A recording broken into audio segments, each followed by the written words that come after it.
What are the differences you have observed in the working habits of Indians and foreigners, both as employees and as customers? I think in terms of as customers, the foreign customers especially are very finicky about quality, and if you fail on the quality, you don't get too many chances. So you must be right first time. That's an important lesson from overseas markets. In terms of communication, also they are very particular. If they will send an email, you must respond the same day. Even if you can't do a job, you must respond. And we Indians don't tend to do that. We think we will solve the issue and then respond to him, but that's not what they like.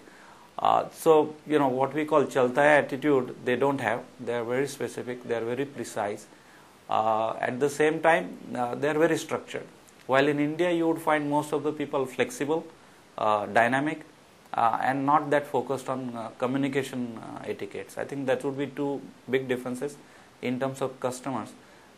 You talked about investors as well.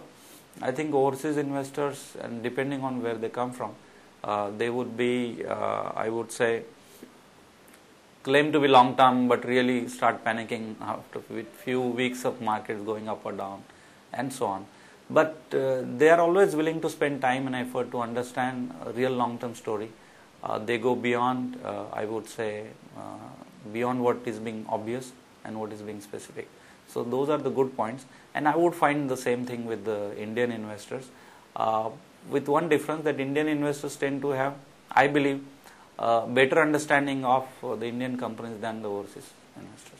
If you could also touch on the employees.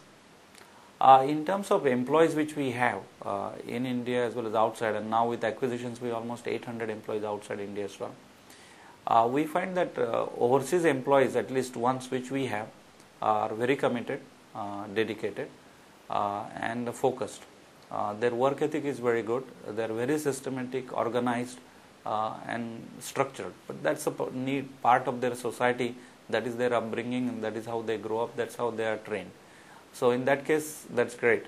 But the dynamism and flexibility which we see in India is less there. And again, as I won't say that as a negative part. It's just a difference between the way they think and they act, and how I would say Indian employees think and Indian employees act. In terms of Indian employees, most of our people especially are sons of the soil. They may not have the great qualifications, or they have not been trained to do a particular job. But if we give them that job, they would go ahead and do it. I mean, we have people who are matriculate or not even done that much of, in terms of education. But if we give them a job of doing 10,000, let's say meal for 10,000 people, or growing business from 10 times in 2 years, they would go out and deliver on those jobs. So their willingness and propensity to take challenging jobs and execute it well is very great. And also the commitment. I mean, we find most of our people in India, what we call our associates, they are committed to organization really for a long time. And here what happens, the employees and their families and the employer and their families all get together as if this is an extended family atmosphere. While overseas, it's more of a contractual nature. So that's a big difference between two environments.